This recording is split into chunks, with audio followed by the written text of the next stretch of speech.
أكيد شفت تأثير أنيميشن الهاتف ده قبل كده في بعض الفيديوهات وقلت يا ترى بيتعمل إزاي وبأي برنامج أقدر أعمله وإيه الخطوات اللازمة عشان أعمل التأثير ده ودورت على الطريقة وما لقيتش. تعالى يا صديقي أعرفك الطريقة وبكل سهولة عشان أكيد هتفرق في مونتاجك وتضيف لك لمسة احترافية للفيديوهات. وقبل ما نبدأ خلينا نصلي على النبي ولايك وشير ويلا بينا نبدأ. الأداة اللي هنستخدمها النهاردة اسمها روتيت دوت اب. أول حاجة هنضغط على جيت ستارتد وهيفتح لنا الصفحة ديت. هنضغط على فيو اول تمبلت عشان يظهر لنا كل الأشكال والتمبلت. زي ما انت شايف عندنا مجموعة كبيرة جدا من التمبلت الجاهزة وهنعرف ازاي نستخدمها دلوقتي. ومقسم لي التمبلت هنا لأقسام. في الجنب اللي على الشمال هنلاقي قائمة بالشكل ده فيها فون ولابتوب وايباد وواتش، يعني ممكن تحط الفيديو بتاعك أو الصورة بتاعتك في تليفون أو تابلت أو لابتوب أو ساعة. وهنعرف ازاي مع بعض. مثلا لو اخترنا قسم الايفون هنلاقي عندنا تمبلت جاهزة بالشكل ده. كل تمبلت من دول فيه انيميشن مختلف زي ما انت شايف. طبعا انت بتختار الانيميشن المناسب للموقف بتاعك. مثلا لو رحنا للتابلت هنلاقي برضو عندنا انيميشن زي ما انت شايف. هنلاقي عندنا تمبلت مختلفة برضو زي ما انت شايف، وهكذا في اللابتوب. وبرضو عندنا بعض التمبلت للسمارت واتش. تعال نرجع لأول خيار اللي هو الفون ونختار أي تمبلت ونشتغل عليه وهنعرف ازاي نشتغل عليه. في بعض الإعدادات لازم تظبطها عشان تعرف تستخدمه في المونتاج. مثلا خلينا نختار تمبلت زي ده. أول حاجة هيطلب منا التسجيل في الموقع. هنسجل بالايميل بتاعنا عادي خالص وهيفتح لنا الصفحه ديت. من الصفحه ديت هقدر اضيف الفيديوهات بتاعتي او الصور بتاعتي وكمان اعدل في الشكل بتاعي. انا محتاج استخرج الفيديو بتاعي بطريقه معينه عشان اقدر استخدمه في المونتاج. يعني مثلا انا عاوز التليفون ده من غير خلفيه، فعاوز اقدر اشيل الخلفيه بتاعته، فلازم اغير الخلفيه بتاعته للون الاخضر او اي لون تاني. المهم يكون اللون ده مش موجود في الصوره بتاعتي او الفيديو بتاعي اللي جوه الهاتف عشان اقدر اشيله بعد كده في المونتاج. وهنعرف ازاي نشيله برضه. فاول حاجه محتاج اغير لون الخلفيه، فهروح على color واروح على باك جراوند واغير لون الخلفيه بالشكل ده وهختار اللون الاخضر. وبكده غيرنا الخلفيه عشان نقدر نشيلها في المونتاج. فاضل حاجه كمان، في ظل هنا للهاتف وفي برضه انعكاس. فانا عاوز اشيل الظل ده والانعكاس ده عشان هيغلبني جدا وانا بشيل الخلفيه. فاروح على الثلاث شرط اللي فوق دول وبعدين هلغي تفعيل الشادو وبرضه الريفليكشن الغي تفعيله. وهنا تقدر تغير في الوان حواف التليفون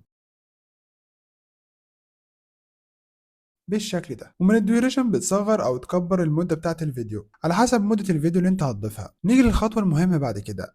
عاوز اضيف الفيديو بتاعي او الصوره بتاعتي للتليفون، فبكل بساطه هنضغط على import image or video عارفك وبعدين هضيفهم دايخ ومش بالشكل لاقي ده واختار البرنامج اللي الصوره فيه كل بتاعتي الأدوات او الفيديو اللي بتاعي ممكن وهينضاف تحتاجها في تصميم بكل بساطه اللوجوهات. زي ما انت كل شايف. البرامج اللي وتعالوا بتجربها نشغل مش ونشوف. متكاملة، بس بعد تجارب كتير يا صديقي عارفك دايخ ومش لاقي البرنامج اللي فيه كل الأدوات اللي ممكن تحتاجها في تصميم اللوجوهات. وكل زي ما البرامج انت اللي شايف زي بتجربها ما انت مش شايف متكاملة، طالع بس بعد بيرفكت تجارب كتير 100%. يا بعد كده صديقي محتاجين عارفك نستخرج دايخ الفيديو اللي ومش احنا لاقي عملناه. البرنامج اللي فبكل فيه كل بساطة هنروح على الأدوات سيف اللي فيديو هو فعلا وبعدين نضغط متكامل، على داونلود بس الأفضل وهينزل تجربه. معايا بالشكل ده. طبعا انت لو مش مشترك في الأداة هيحط لك علامة مائية بالشكل ده. طب لو انت مش عاوز تشترك وتستخدم الأداة فبكل بساطة هتعمل تسجيل للشاشة وبعدين تاخد الفيديو اللي انت سجلته وتستخدمه في المونتاج. هتقص الحواف عارفك بتاعته وبعدين دايخ تشيل ومش لاقي الخلفية. البرنامج اللي فيه وتعالوا كل نجرب الأدوات. تمبلت تاني ونضيف عارفك صورة المرة دايخ دي. ومش مثلا هختار التمبلت ده وبعدين هنروح نضيف صورة بالشكل ده. ومن هنا برضه هنظبط الإعدادات وهنغير الخلفية ونشيل الريفليكشن والشادو بحيث إن لما أجي أستخدمهم في المونتاج أعرف أستخدمهم.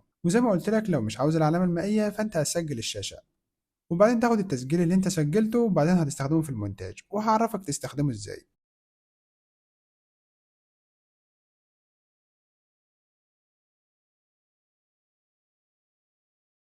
بس كده. تعال نستخدم بقى المرة دي اللابتوب. هروح على خيار اللابتوب من هنا وبعدين هختار أي أنيميشن مثلا وليكن الأنيميشن ده وبرضه هغير الخلفية وأشيل الشادو والريفليكشن.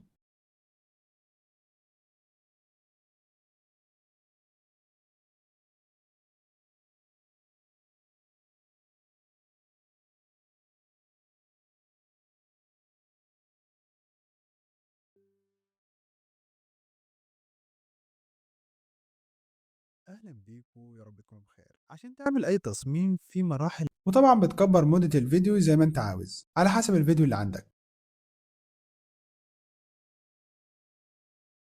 أهلا بيكم، يا رب تكونوا بخير. عشان تعمل أي تصميم في مراحل لازم هتمر بيها، بعد وأول كده بتعمل مرحلة تصدير الإعدادات. للفيديو من هنا. تاني فانت حاجة بتشغل بتبدأ الفيديو على تظبط أداة الصورة وبعدين والأصوات بتسجل اللي هتصور الشاشة بيها الفيديو. وبعدين تاخد الفيديو اللي بعد انت ما تفتح سجلته البرنامج وتستخدمه اللي في أنت المونتاج. هتشتغل عليه وتعالوا نعرف ازاي هتبدأ تظبط هنستخدمه في الإضاءات المونتاج. والأعماق هنفتح برنامج والإيقاعات مونتاج والشاشة زي مثلا والساعات. VN أنا هستخدم في الفيديو ده VN، وهتلاقي رابط البرنامج في الوصف. البرنامج متاح للأندرويد والآيفون، وكنا شارحينه بالتفصيل في فيديو، وهسيب لكم الرابط في الوصف برضه. هنضغط على علامة الزائد عشان نبدأ مشروع جديد، وهنختار الفيديو الأساسي بتاعنا، وليكن الفيديو ده.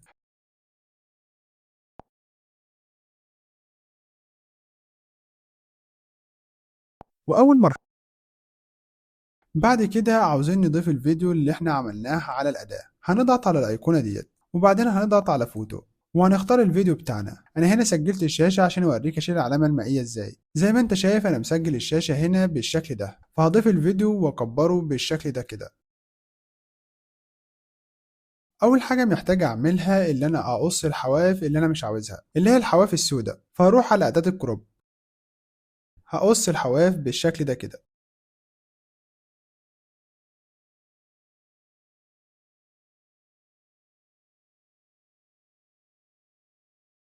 وبكده قصينا وخدنا الجزء اللي احنا عاوزينه فقط. بعد كده هضغط على علامة الصح. بعد كده محتاج اصغر الفيديو شوية، وليكن كده.